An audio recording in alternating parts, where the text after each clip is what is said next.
현황을 말씀드리겠습니다. 4월 20일 현재 총 누적 확진자 수는 1,674명이고 이 중 해외 유입 환자는 1,006명입니다. 이 중 8,114명인 76%가 격리 해제되었습니다. 어제 신규로 확인된 확진자는 13명이었고 격리 해제는 72명 증가하여 전체적으로 격리 중인 환자 수는 2,324명으로 감소하였습니다. 어제는 추가로 2분이 사망하셨습니다. 고인의 명복을 빌고 유족께는 심심한 위로의 말씀을 드립니다. 어제 신규로 확진된 13명은 해외에서 유입된 사례가 7명이었고 지역사회에서 확인된 확진자가 6명이었습니다. 최근 2주간 전파 경로는 해외 유입 사례가 56%, 해외 유입과 관련돼서 발생한 사례가 7.9%, 병원 및 요양병원 등에서 확인된 경우가 17.7%였습니다. 현재 감염 경로에 대해서 조사 중인 사례는 15명, 3.8%가 조사 중에 있습니다. 어제 신규로 확인된 해외 유입 사례는 모두 7명이었고 유입 국가는 모두 미주 지역이 7명이었습니다. 최근 들어 유럽에서 입국한 확진자는 감소 경향에 있고 미국 등 미주 지역과 또 중국 외의 아시아 지역에서의 확진자가 증가하고 있는 추세입니다. 부산에서는 연제구 소재 의료기관인 부산의료원에 근무하고 있는 간호사 1명, 확진자의 격리병동에서 근무하고 있는 간호 인력입니다. 그 가족 1명이 확진되어 현재 방역대책본부의 즉각대응팀과 부산시가 공동으로 방역조치 및 역학조사를 진행하고 있습니다. 경북 예천군에서는 접촉자 조사 과정에서 2명이 추가로 확진되어 현재까지 총 37명이 확진되었습니다. 중앙방역대책본부는 4월 20일 기준으로 해외 유입 확진자 1,006명에 대한 중간 분석 결과를 말씀드리겠습니다. 현재까지 해외 유입 확진자는 전체 확진자 1,674명 중에 9.4%를 차지하고 있습니다. 1월 20일 중국에서 첫 환자가 유입된 이후에 3월부터는 해외 유입 확진자가 급증하였습니다. 초기에는 중국 등 아시아 지역에서 환자 유입이 많았으나 3월에는 유럽 지역, 4월에는 미주 지역에서 환자 유입이 많아지는 경향을 보이고 있습니다. 해외 유입이 가장 많았던 시기는 3월 22일부터 4월 4일까지로 총 2주간 해외 유입 사례의 61.7%, 621명이 발생하였습니다. 해외 유입 확진자의 성별로는 남자가 48.8%, 여자가 51.2%였습니다. 연령별로는 20대, 30대, 그리고 40대 순으로 많았습니다. 지역별로는 검역 단계에서 확진된 환자가 418명, 전체 해외 유입 확진자의 41.6%가 검역 단계에서 확인이 되었습니다. 지역사회 입국 후에 확인된 경우는 서울이 244명으로 24.3%, 경기가 151명으로 15%, 인천이 41명으로 주로 입국 단계의 검역 과정과 수도권에서의 확진자가 총 해외 유입 확진자의 84.9%였습니다.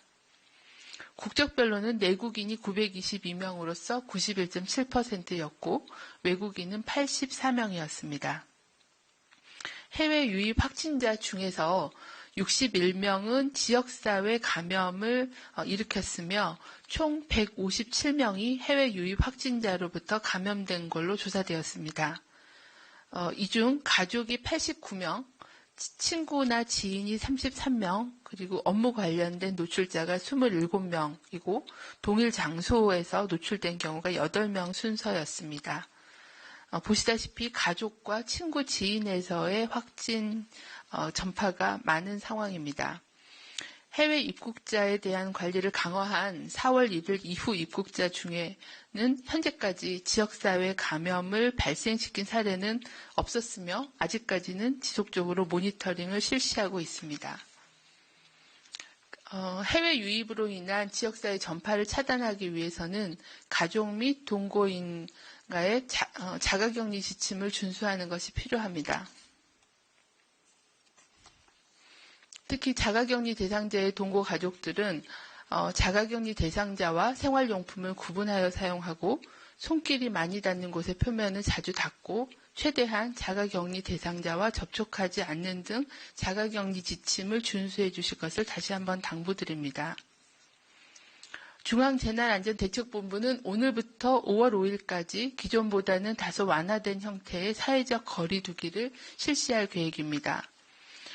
특히 감염 확산 위험도가 높은 유흥시설, 일부 생활체육시설, 학원, 종교시설 등은 기존 행정명령을 유지하되 그 내용을 운영 중단 권고에서 운영 자제 권고로 조정하고 운영할 경우는 반드시 방역 지침을 준수하는 명령은 현재와 동일하게 유지합니다.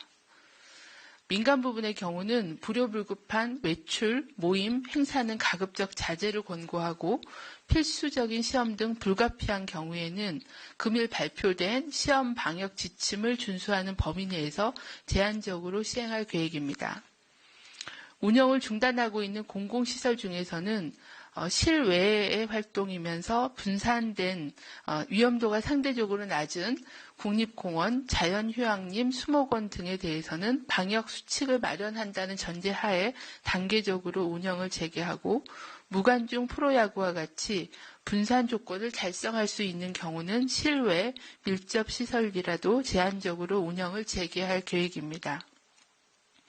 중앙방역대책본부는 5월 5일까지 실시하는 사회적 거리 두기가 일상생활로의 전환을 의미하는 것은 아님을 강조하여 말씀드립니다.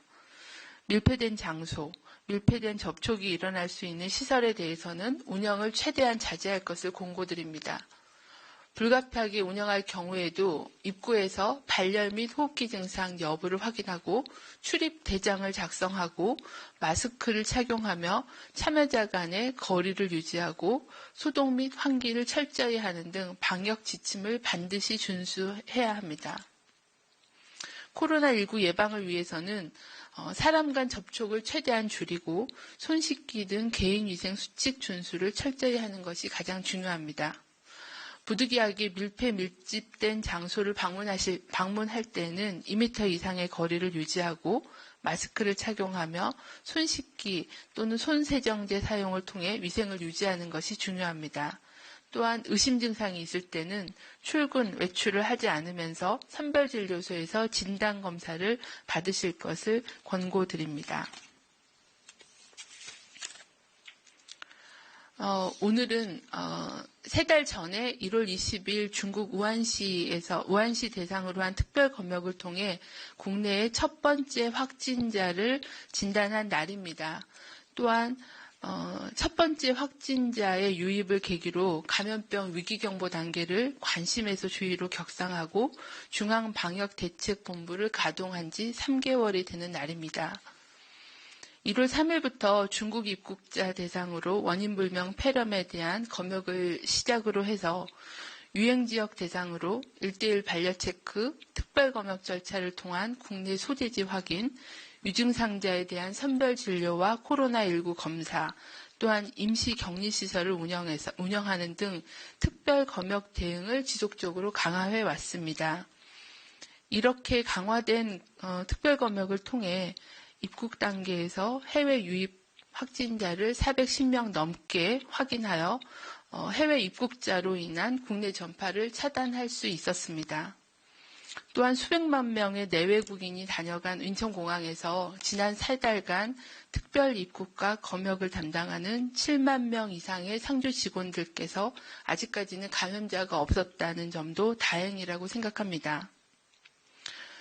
검역과 출입국 소관기관 그리고 공항공사는 물론이고 특히 육군과 의무사령부에서 파견온 군검역지원단의 입국자에 대한 안내와 통역은 검역에 큰 힘이 되었습니다.